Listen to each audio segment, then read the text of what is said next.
Trong lúc lục lọi những mảnh ký ức xưa cũ về liên minh huyền thoại thời kỳ trước, tôi chợt nhớ về câu nói của một nhân vật nổi tiếng trong ngành eSports. Trong lĩnh vực này, chẳng có công việc nào bạc bẽo hơn việc làm huấn luyện viên. Khi đội bạn thắng, chắc chắn đó là bởi tuyển thủ đã chơi với 200% công lực, và đó là chiến thắng của những pha xử lý kỹ năng xuất thần, những màn tỏa sáng cá nhân khiến triệu con tim thổn thức. Nhưng nếu thua cuộc, người ta sẽ tìm đủ mọi lý do để nhắc tới trách nhiệm của đội ngũ ban huấn luyện, chẳng hạn như việc sử dụng người không hợp lý, chiến thuật sai, hay thậm chí là những ngôn từ nặng nề hơn như bù nhìn, xách nước bổ cam, ngồi cho đủ chỗ. Có thể nói vị trí huấn luyện viên trong liên minh huyền thoại là một vai trò luôn bị xem nhẹ, thậm chí là khinh thường, bởi những dấu ấn mà họ để lại luôn mờ nhạt hơn màn trình diễn các tuyển thủ. Dẫu vậy, giữa muôn vàn nghịch lý ấy vẫn tồn tại một ngoại lệ, một vị huấn luyện viên vĩ đại hơn tất thảy. Ông thường được nhắc đến với những danh xưng vui vẻ như gấu mẹ vĩ đại, bảo mẫu, anh trai cả SKT. Nhưng trong ngôi đền của những huyền thoại, người ta chỉ thích thừa nhận một cái tên duy nhất: Kim Jong-un, Koma. Trong thế giới thể thao điện tử, nơi những chiến thắng được đo bằng những cú click chuột và những khoảnh khắc vinh quang thường chỉ kéo dài trong chớp mắt, có một hình ảnh trở thành biểu tượng cho gánh nặng của sự vĩ đại. Đó là chiếc ghế huấn luyện viên trưởng của SKT T1. Và Koma không ai khác vừa là người kiến tạo nên chiếc ngai thiên dành cho những người thầy vĩ đại nhất, nhưng đồng thời cũng là kẻ phủ lên nó một chiếc bóng quá lớn, khiến câu chuyện kế thừa vị trí của ông trở thành một bài toán chưa có lời giải với nhiều đời quản lý SKT T1. Chính từ gánh nặng đó, câu hỏi lớn nhất được đặt ra định hình nên di sản phức hợp của ông. Kim Jong-un là một bậc thầy vĩ đại, một kiến trúc sư thiên tài đã tạo nên vương triều T1, hay đơn thuần chỉ là một kẻ gặp thời, người ăn may nhất trong lịch sử khi có cơ hội dẫn dắt tuyển thủ vĩ đại nhất mọi thời đại, Lee Sang-hyuk. Cuộc tranh luận này không chỉ là một câu hỏi đơn giản, nó là một hành trình đi sâu vào tâm trí của một chiến lược gia, khám phá mối quan hệ thầy trò sâu sắc và giải mã bản chất của sự vĩ đại trong một thế giới mà ranh giới giữa tài năng và thời thế luôn mong manh như sợi chỉ. Sự nghiệp tuyển thủ của Koma không có gì nổi bật, dù là dưới cái tên Little Boy trong StarCraft 2 hay với tư cách là người đi rừng cho StarTale trong League of Legends. Ông chưa bao giờ đạt đến đỉnh cao trong vai trò tuyển thủ, nhưng chính những trải nghiệm tuy ngắn ngủi nhưng thú vị này đã hun đúc nên một nhãn quan độc đáo trong tư duy của thầy Kim. Koma hiểu rõ những gì một tuyển thủ cần từ ban huấn luyện của mình, như ông từng chia sẻ. Nếu bạn chưa từng thi đấu chuyên nghiệp, rất khó để trở thành một huấn luyện viên xuất sắc. Tầm nhìn của Koma được thể hiện rõ nét nhất vào cuối năm 2012 khi SK Telecom T1 giao cho ông nhiệm vụ xây dựng một đội hình mới. Giữa muôn vàn tài năng trẻ, Koma đã tập hợp một nhóm những cái tên gần như vô danh mà sau này đều là huyền thoại: Impact, Benji, Piglet, Pumandu để sát cánh cùng với Faker. Ông không chỉ tìm thấy một người đi đường giữa tài năng, ông đã xác định được viên ngọc quý hoàn hảo để xây dựng bộ đội hình xung quanh. Trong một phỏng vấn sau này, Koma hồi tưởng: Faker đạt một đẳng cấp vượt trội so với phần còn lại, nên tôi muốn làm việc cùng cậu ấy, và cậu ấy là thành viên mà đội tuyển thật sự cần.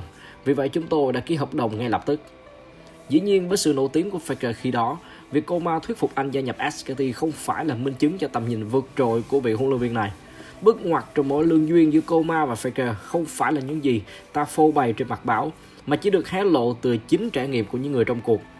KT Roster cũng là đội tiếp cận Faker, nhưng Lý Tương Hách đã quyết định gia nhập SKT. Cái tên vẫn còn non trẻ và bị đánh giá yếu hơn KT vào thời điểm đó, chỉ bởi một động thái đơn giản của Koma.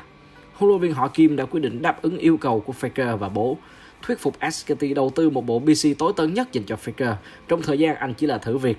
Trong khi đó, KT đã từ chối yêu cầu này. Sự khác biệt trong cách ứng xử tưởng chừng là tiểu tiết đó lại khiến cho cậu nhóc 17 tuổi Lee Sang-hyuk bị thuyết phục hoàn toàn. Cũng chính nhờ Koma mà Faker cảm nhận được sự tin tưởng tuyệt đối và niềm hy vọng mà SKT đặt vào mình. Trong khi với KT, quỷ vương năm ấy chỉ đơn giản là một trong số những tài năng trẻ ngoài kia, chẳng đáng để họ đầu tư một thương vụ mạo hiểm. Và rồi, chỉ cần một bộ PC, phần còn lại là lịch sử. Thậm chí chi tiết thâm cung bí sử này cũng chỉ được những người trong cuộc hồi tưởng lại sau nhiều năm, nhân dịp Faker tái ký hợp đồng với T1. Nhưng từ những mẩu chuyện vặt vãnh ấy, người ta lại cảm nhận được một giá trị khác của Koma, một khía cạnh hoàn toàn ngoài chuyên môn, nhưng lại là giá trị cốt lõi, khắc nên một hình tượng người thầy vĩ đại. Đó là sự nhân văn trong con người ông. Với Koma, các tuyển thủ không chỉ là học trò, là cấp dưới, mà với ông, mãi mãi là những đứa em nhỏ trong gia đình thứ hai mà ông muốn gầy công tạo dựng. Triết lý huấn luyện của Koma là sự kết hợp độc đáo giữa hai thái cực, kỷ luật thép và tình cảm ấm áp. Ông nổi tiếng với phong thái nghiêm khắc, đặt nặng kỷ luật để rèn giũa những tài năng thô thành một cỗ máy chiến thắng đồng bộ. Với Koma, chiến thắng không được phép đến từ may mắn. Ông yêu cầu các tuyển thủ phải tuân thủ nghiêm ngặt chiến thuật và duy trì sự tập trung tối đa. Nếu chúng ta thua, lý do duy nhất được chấp nhận là vì kỹ năng của đối thủ vượt trội. Nhưng đằng sau nắm đấm sắt đó là một bàn tay nhung. Cộng đồng Hàn Quốc ví von rằng Koma đã kết hôn với SKT và các tuyển thủ là những đứa con của ông. Những câu chuyện như việc ông chạy xuyên Seoul lúc 5 giờ sáng để ngăn Peanut livestream khi say rượu, hay những giọt nước mắt xúc động trong các cuộc phỏng vấn khi nói về các học trò của mình đã vẽ nên một hình ảnh hoàn toàn khác. Những cậu học trò cũ như Bang và Wolf đều khẳng định Koma là người đã kiến tạo nên con người của họ hôm nay, rằng ông luôn giúp họ hoàn thiện bản thân. Sự cân bằng giữa uy quyền và tình thương này là chìa khóa để Koma quản lý một phòng thay đồ đầy sao. Để dẫn dắt một tài năng kiệt xuất như Faker, kiến thức chiến thuật thôi là không đủ. Nó đòi hỏi một uy quyền tuyệt đối để nhận được sự tôn trọng và một sự đồng cảm sâu sắc để xây dựng lòng tin. Koma đã giành được lòng tin đó bằng cách làm việc chăm chỉ hơn bất kỳ ai trong những ngày đầu. Lòng tin đó cho phép ông đưa ra những quyết định khó khăn, nhưng cuối cùng lại đem đến thành công vang dội. Điển hình là việc thay thế Faker bằng Izzy trong một số trận đấu của mùa giải 2015. Đó là một bước đi mà không huấn luyện viên nào khác dám nghĩ đến, và nó cho thấy tầm nhìn lãnh đạo của Koma.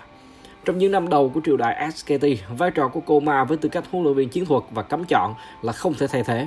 Ông nổi tiếng với sự chuẩn bị tỉ mỉ và khả năng tạo ra những lượt cấm chọn độc đáo, khiến các nhà phân tích phải câm lặng và đám đông phải phát cuồng.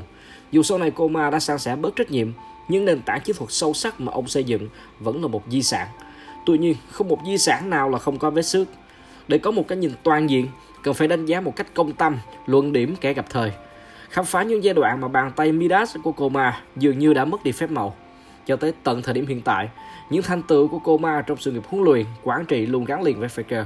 Và đã không ít lần, dư luận phải đặt câu hỏi, Faker là món quà mà định mệnh đã tặng cho Koma, hay là lời nguyền cho sự nghiệp của vị huấn luyện viên này?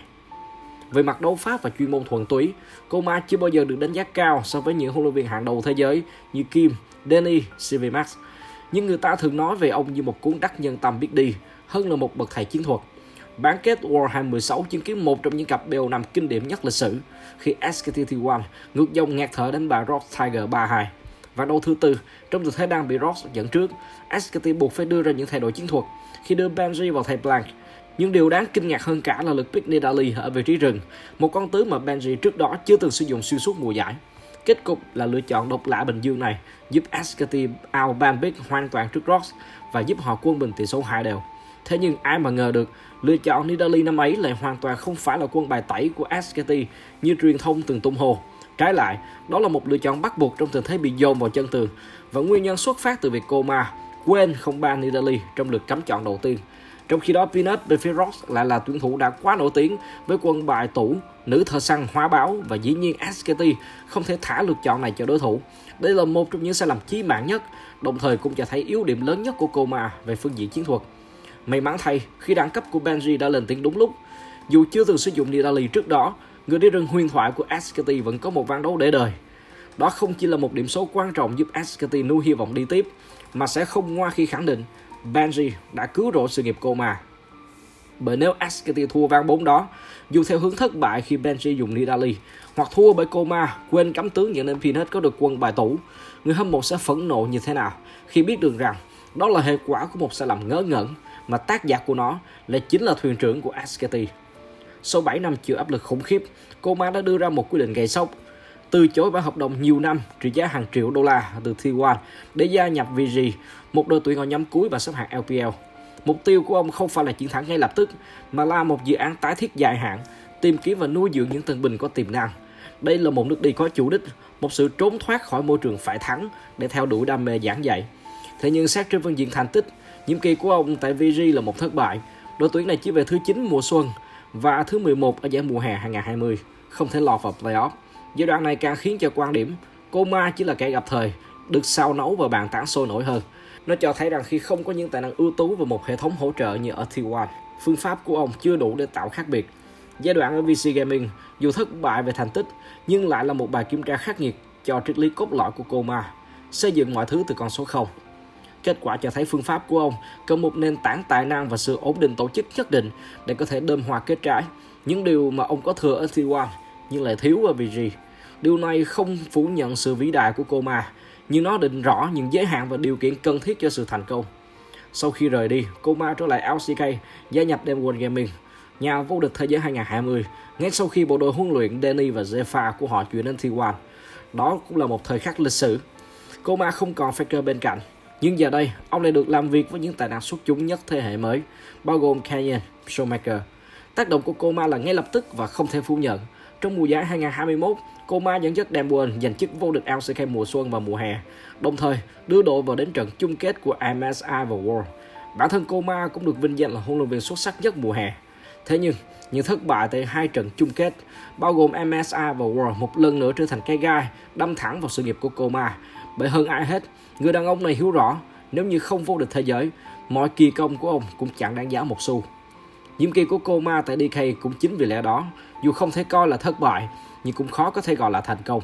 Và rồi một lần nữa, gấu mẹ chia tay một đội tuyển trong vô vàn tranh cãi và nuối tiếc. Tại World 2021, sau khi DK đánh bại T1 ở bán kết, người ta bắt gặp hình ảnh Faker đứng đợi Coma sau cánh gà, dành tặng những lời chúc mừng chiến thắng và những cái ôm thật chân tình. Màn hội ngộ giữa hai huyền thoại thực sự là khoảnh khắc chạm tới trái tim của hàng triệu người. Nhưng điều mà người ta càng ít ngờ tới hơn, hóa ra đó cũng chính là điểm báo cho một cuộc tái ngộ mà fan T1 vẫn ngày đêm khao khát. Hành trình của Coma sau tất cả những thăng trầm, cuối cùng quay trở về nơi nó bắt đầu. Sự trở lại T1 không chỉ là một màn tái hợp, mà là màn ghép cuối cùng để hoàn thiện di sản của ông, đưa ra lời phán quyết cuối cùng cho cuộc tranh luận kéo dài cả thập kỷ. Sau khi Coma đi vào cuối năm 2019, T1 bước vào giai đoạn bất ổn. Chiếc ghế thuyền trưởng trở thành một cỗ xe thịt đầy bất ổn với 7 đời huấn luyện viên chỉ trong 4 năm. Mặc dù sở hữu đội hình GOF GK, họ liên tục gục ngã như trong những trận đấu quan trọng. Sự thất vọng của người hâm mộ đạt đỉnh điểm với những lời chỉ trích nhắm thẳng vào khả năng cắm chọn và tâm lý yếu kém trong những thời khắc quyết định.